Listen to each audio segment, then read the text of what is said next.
Santapan Harian, Kamis 2 Juli 2020. Hari ini kita akan membaca Pengkhotbah pasal yang ke-8, ayatnya yang kedua hingga ayatnya yang ke-8. Namun sebelumnya, mari kita berdoa. Kristus, mampukan kami untuk menggali pesan dalam firman-Mu dan mewujud nyatakannya melalui perbuatan nyata. Di dalam kasih-Mu Kristus, kami memohon. Amin. Pengkhotbah 8 ayat 2-8. Patuhilah perintah raja demi sumpahmu kepada Allah. Janganlah tergesa-gesa pergi dari hadapannya. Janganlah bertahan dalam perkara yang jahat, karena ia berbuat apa yang dikehendakinya. Karena titah raja berkuasa, siapakah yang akan mengatakan kepadanya, apakah yang baginda buat?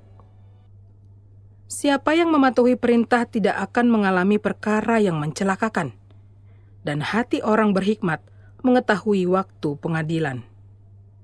Karena untuk segala sesuatu ada waktu pengadilan, dan kejahatan manusia menekan dirinya.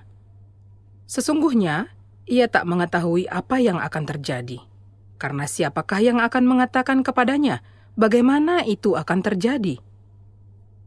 Tiada seorang pun berkuasa menahan angin, dan tiada seorang pun berkuasa atas hari kematian.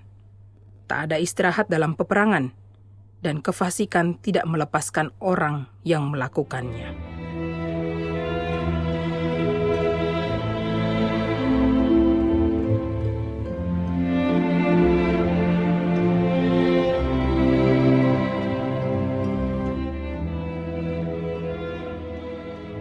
Sahabat Santapan Harian, salah satu ciri orang berhikmat adalah tidak tergesa-gesa dalam bertindak, termasuk dalam menyatakan perkataan di hadapan Allah.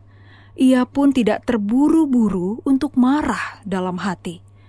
Demikian pula masih menurut kitab Pengkhotbah, orang yang tidak tergesa-gesa meninggalkan raja disebutnya sebagai orang yang berhikmat.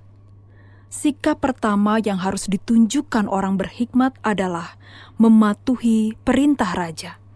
Alasannya, raja bisa melakukan apa saja yang dikehendakinya dan perkataannya berkuasa. Dampaknya, orang yang patuh akan terhindar dari perkara yang mencelakakan. Sikap kedua adalah mengkoreksi raja pada waktu dan dengan cara yang tepat. Sebab walau raja berkuasa melakukan apapun, tetap saja ia tidak mengetahui masa depan. Oleh karena itulah ia butuh diingatkan bahwa ada pengadilan Allah dari setiap tindakannya. Artinya, raja memiliki banyak keterbatasan sebagai manusia, sehingga ia membutuhkan pertolongan. Pemerintah berasal dari Allah, ditetapkan oleh Allah dan hamba Allah untuk kebaikan masyarakat. Allah juga akan menggunakan pemerintah untuk membalaskan murkanya atas mereka yang jahat. Karena itulah, mari kita mendoakan pemerintah agar menciptakan kebaikan di tengah masyarakat. Sebaik apapun pemerintahan bekerja saat ini, mereka tetap butuh hikmat Allah dalam menjalankan tugasnya. Di sisi lain, kita perlu mengkoreksi pemerintah dengan cara dan waktu yang tepat. Seburuk apapun pemerintahan bekerja saat ini, mereka tetap membutuhkan masukan yang disampaikan dengan bijaksana. Mari kita berdoa agar Tuhan memberkati pemerintah kita dalam hikmat-Nya.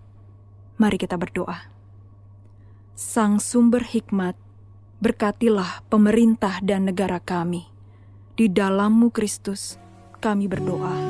Amin.